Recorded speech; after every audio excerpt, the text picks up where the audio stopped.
Hi everybody, thank you very much for joining us today. This is going to be a presentation by Carol Westrop, who is Head of Legal Policy at the SRA. So thank you, Carol, for coming again to speak to us. It's hopefully going to be an informative session today, trying to get as much information. Really, the purpose of these sessions is to get as much information out to our members as possible. It's a difficult time, we recognise that, and I think really information is key. So we've held a number of events already. Thank you to Emma at Legal News for hosting those.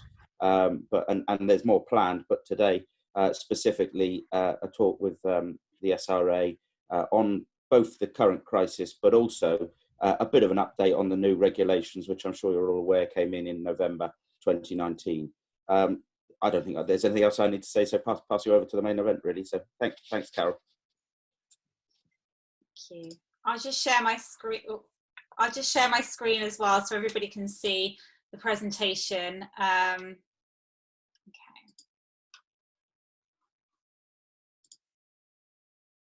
So hopefully you can all see that now.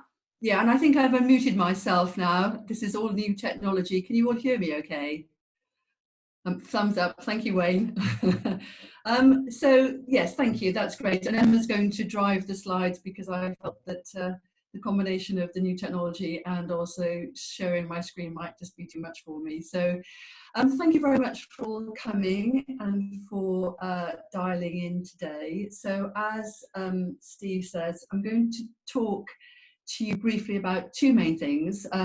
An update on our standards and regulations, and some of you may have been at the event that I did in Cardiff in October, I think it was last year, when we talked about the preparation we were doing for the standards and regulations, but also perhaps more topically to talk about some of the work that we're doing in the SRA about our response to Covid-19 and the sort of unprecedented situation that we find ourselves in at the moment.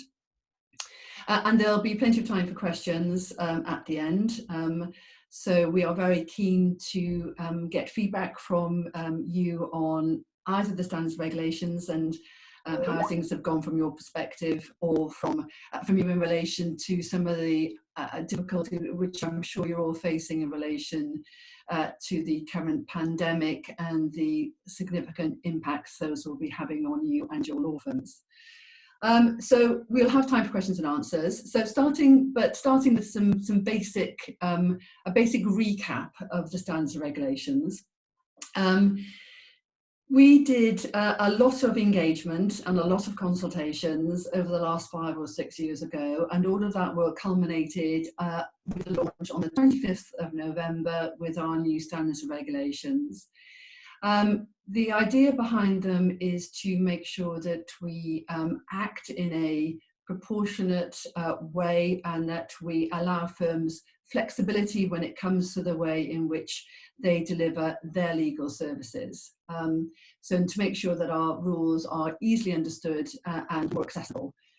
So that was the driver behind the standards and regulations. And as you know, we've replaced our 2011 handbook with a number of different sets of rules, and I've got on the screen in front of you sort of the key ones. I'll just very briefly run through.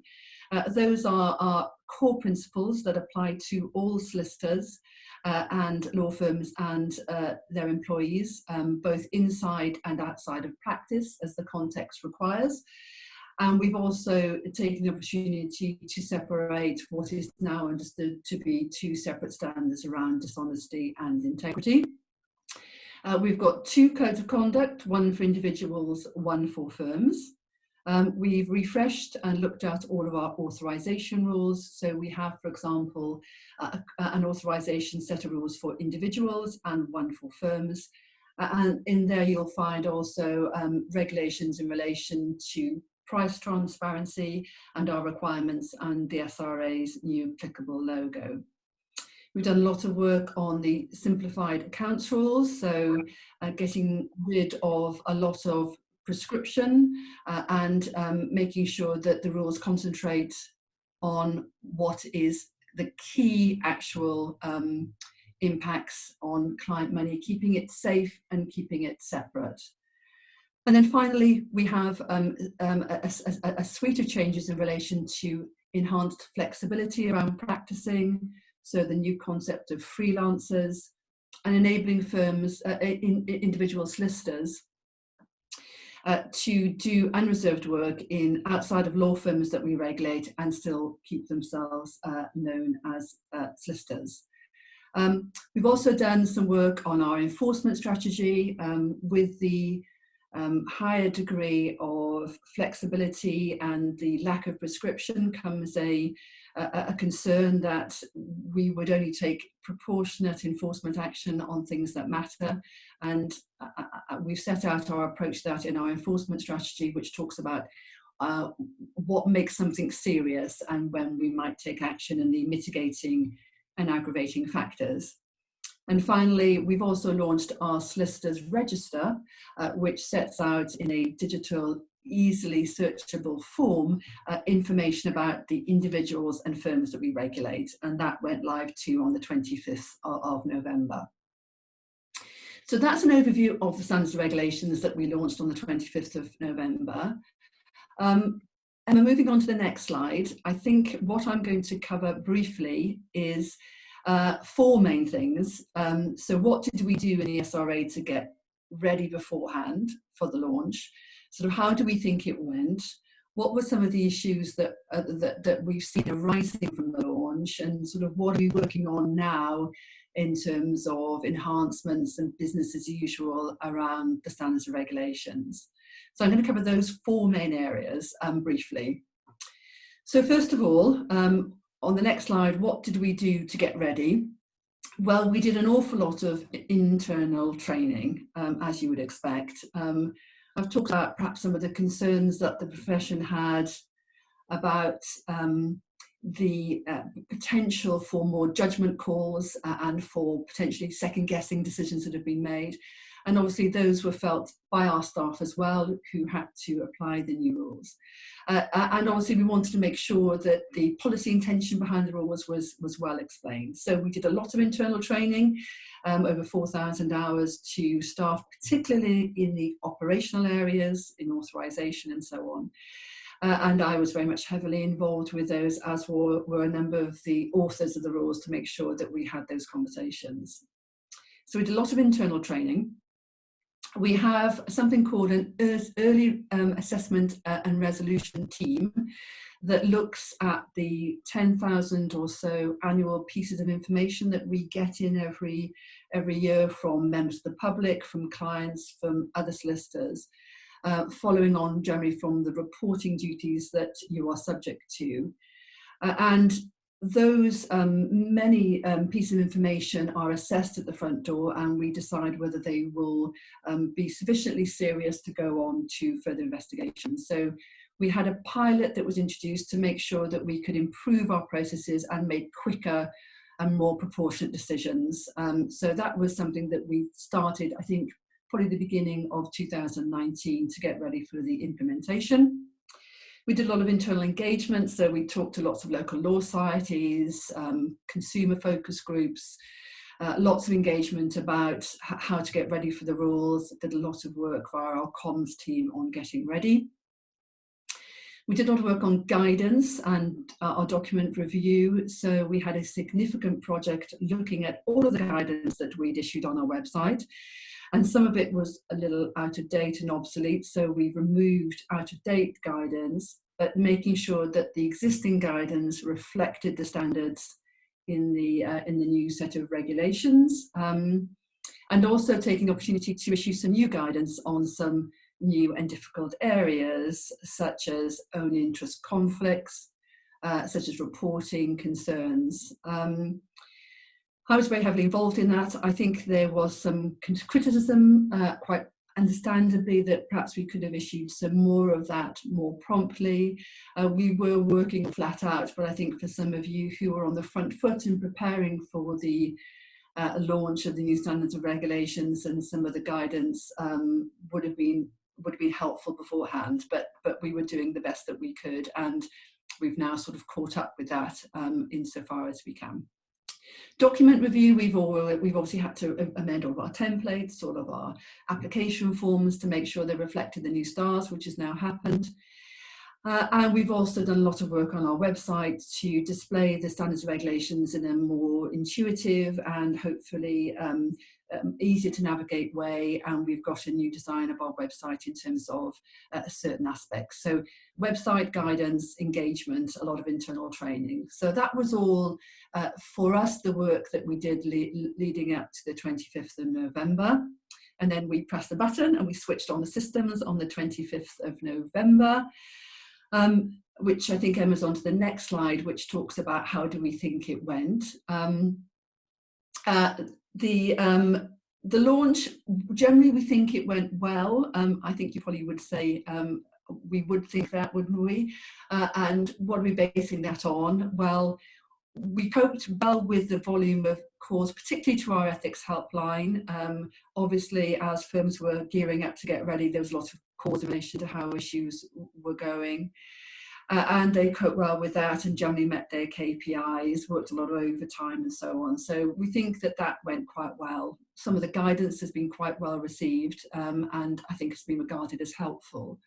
And we had a lot of visits to our website, which showed that people were looking at our stuff and looking at our communications. So overall, I think we were reasonably satisfied that things went well. There were a few glitches with some broken links. Occasionally, I look at the website and still see a reference to a 2011 set of rules, perhaps tucked away in a subcategory of a document somewhere. But I think those are very few. So overall, I think when we switched the system on the 25th of November, I think it went broadly quite well. Then what are the issues that we saw once we launched? Emma, if you could go on to the slide after next. So the next one after that. And the next one, that's it. Wonderful, thank you. Back one, please, Emma. That's it. Issues arising. I know it's hard when you're not driving.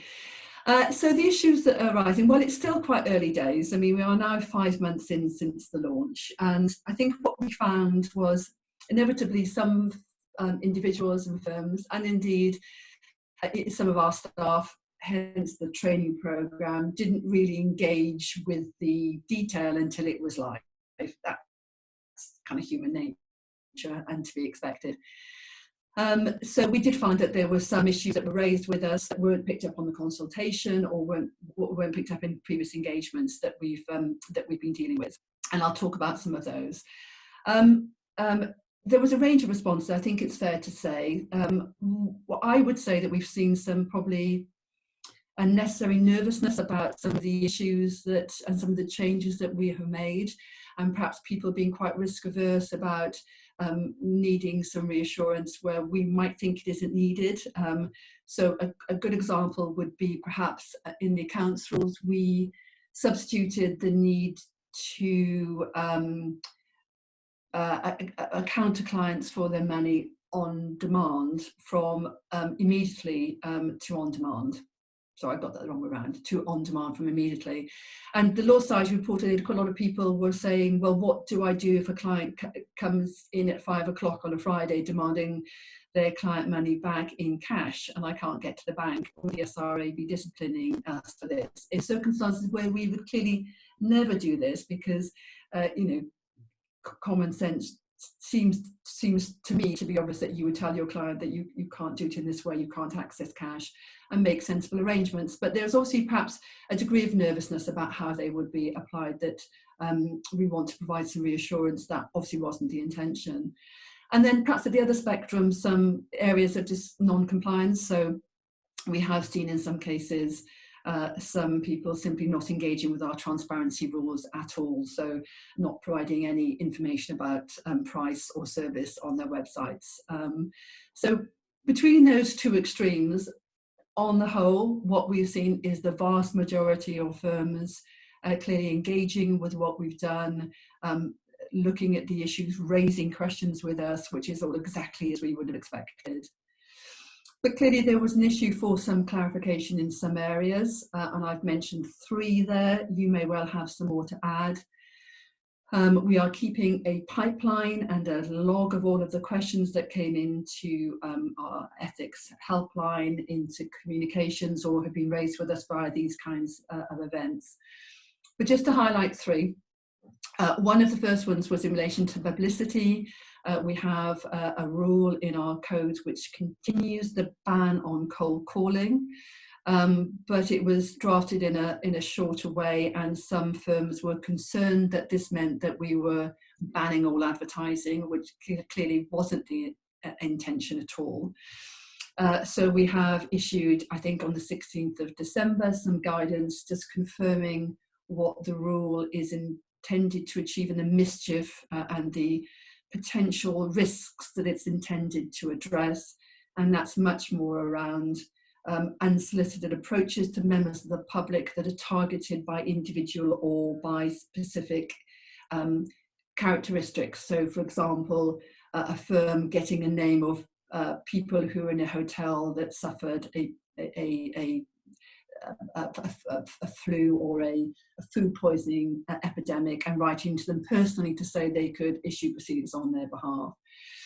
So we've issued some guidance on publicity, and we're continuing to do some work on this because the way in which social media now means that people publicise their services has got some challenges for us in making sure that we pitch things right. So we're doing some engagement on that.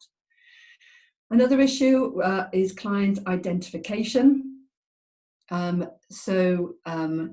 We have a rule saying that you should identify who you're acting for, and I think there was some concern that that might mean that the whole suite of AML client identification would need to be applied to areas which didn't fall within the money laundering regulations. So we've issued some clarification that, again, that wasn't the intention. This is much more about understanding your client, identifying the risks and knowing who you're acting for than identification in the AML sense.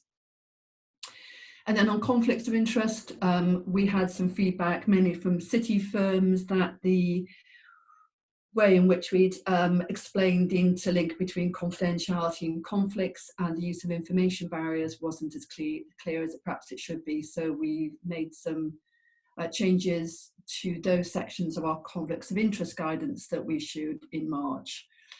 But we're continuing, obviously, to look at these issues and receive feedback, and where we think there is a need for some clarification, where it would be helpful and is necessary, that we will look to do that. Although, on the converse, the rules are intended to allow you to exercise your professional judgment, so we aren't intending to replace the detail that was in the previous sets of rules with a whole raft, because that wouldn't be right for us to do so. So issues arising, early days, we generally feel they're going well. I should say that we have committed to do a full review of whether the changes are having the benefits we hope they would. So we're going to do a review at 1 year, at 3 years and 5 years. So to make sure that if there are any changes that are needed or any further pieces of guidance, that we are on the front foot to making sure that we reflect those. And I think the next slide is what's next in terms of standards and regulations. So again, we're continuing as our business as usual to work through those areas. New areas for guidance, we have, as I say, a guidance pipeline, and we're working on tranche 2 of guidance, where it's been identified that there's a need. So, for example, we're drafting guidance on undertakings. We're drafting some guidance on medical evidence and when we might seek medical evidence in the context of our investigations, on pro bono work, working in conjunction with law works. We're updating our warning notices on non-disclosure agreements and on dubious investment schemes to reflect some work that's been happening on NDAs by the government and their approach, and on investment schemes. We've done a thematic review of what we're seeing in the market and some current challenges around sort of risky investment schemes and drawing them to your attention. So those are in flight now and will be published shortly. We're going to perhaps do a consultation on a couple of discrete issues around our fining guidance and our publication policy, as we're looking at those issues and whether there is some scope to sense check that we've landed in the right position on those areas. We're doing a lot of work on our website. At the moment, as I say, we've made some improvements to the way in which we display things, but there's more that we can still do. Our digital comms team are very keen that we should have more bespoke content, so we tailor the content to what you are interested in, and if you're, a sole practitioner or particularly interested in a particular area, that you will more easily have the content pushed out to you. So that's very much ongoing, and also making the guidance easier to find. Development of the Solicitors Register, we are continuing enhancements to that functionality to make sure that it is as comprehensive as possible, and that is ongoing with our IT teams. And as I've mentioned, we're looking at wide evaluation of the reforms over the next 1 to 3 to 5 years, and continuing to engage with people. So if there are any areas or issues which people have that haven't come to our attention, that we can look at those and see what we can do to address them.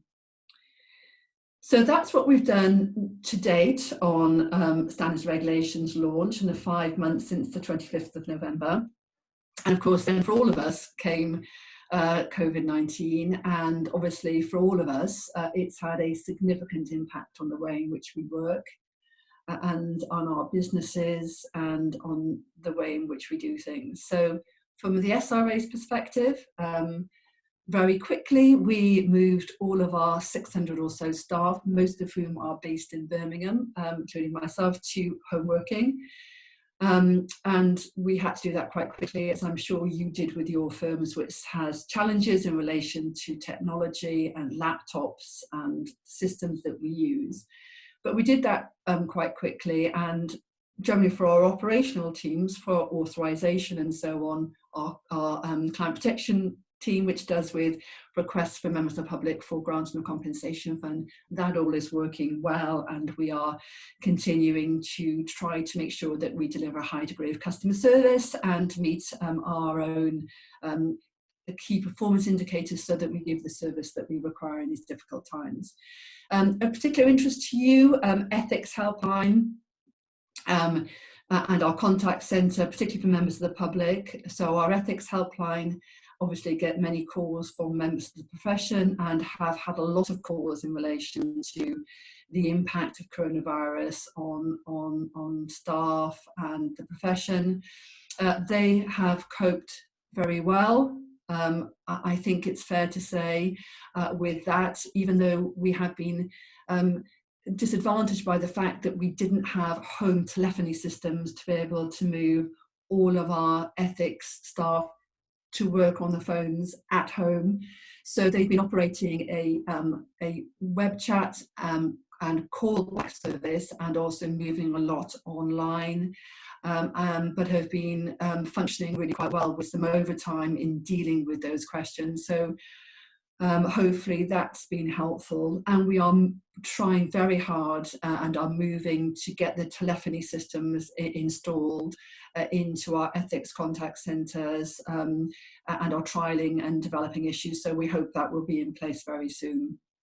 Our contact centre, for example, are calling back and are dealing with a lot of calls by email, and are trying very hard to respond within a day. And they get, for example, they dealt with 550 emails this week so far. So they're doing a lot of work on those.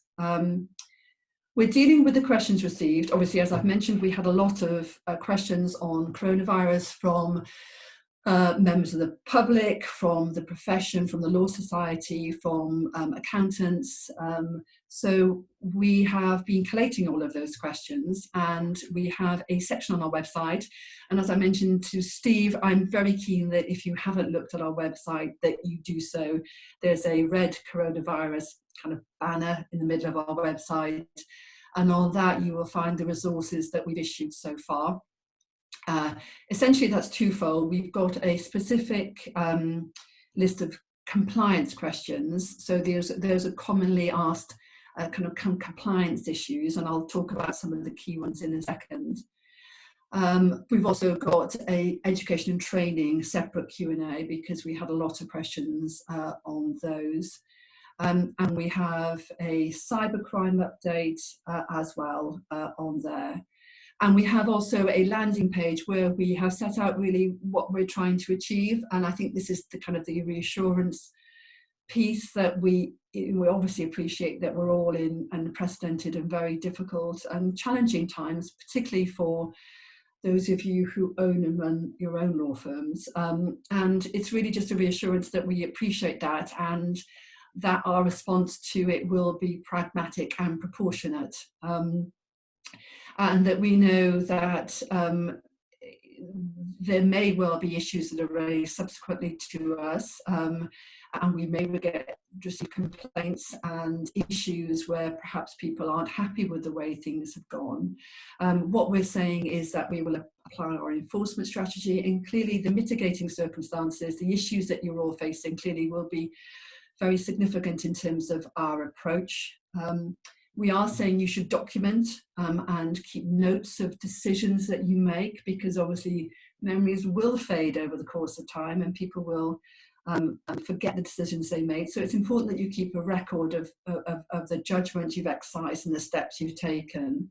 But what's really important, and we've set it out quite clearly, is that we do accept that this is very challenging, and that we will be pragmatic in when we're looking at issues in the future. And I hope this comes across in some of the Q&As that we've issued. And I've got a member of our comms team on the call, and we're trying to make sure that people understand what we're doing, that we push out more regular communications. I think we're now emailing fortnightly.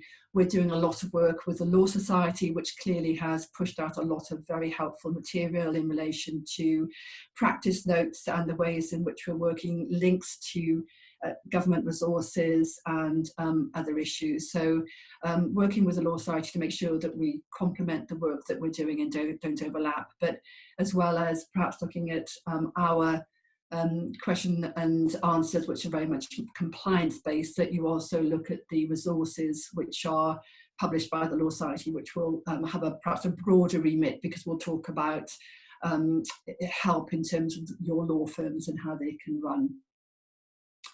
So looking at then some specific examples of things that we've done, or Q&As that we've had.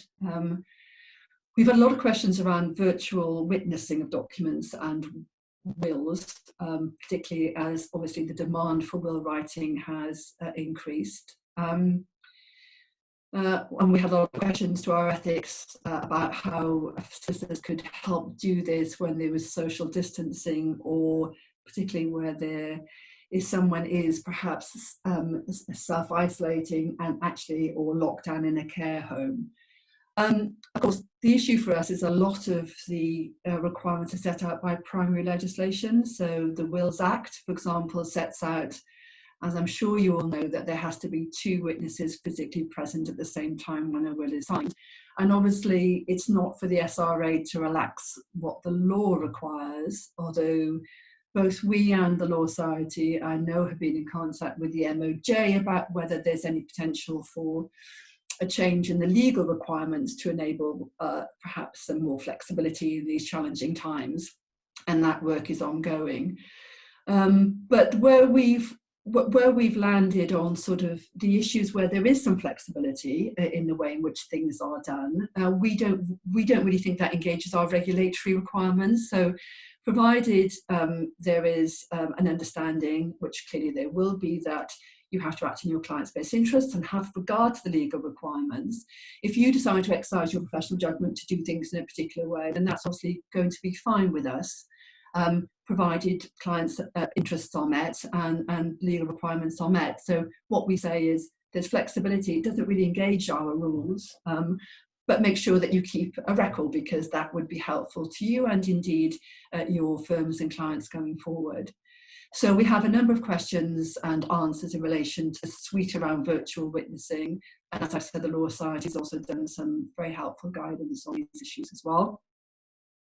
Accounts rules, in some ways we were helped by the additional flexibility that we have baked into the new accounts rules in relation to promptly, because where we talk about, for example, we had a question, I can't get to the bank to bank clients' money promptly to pay in a cheque.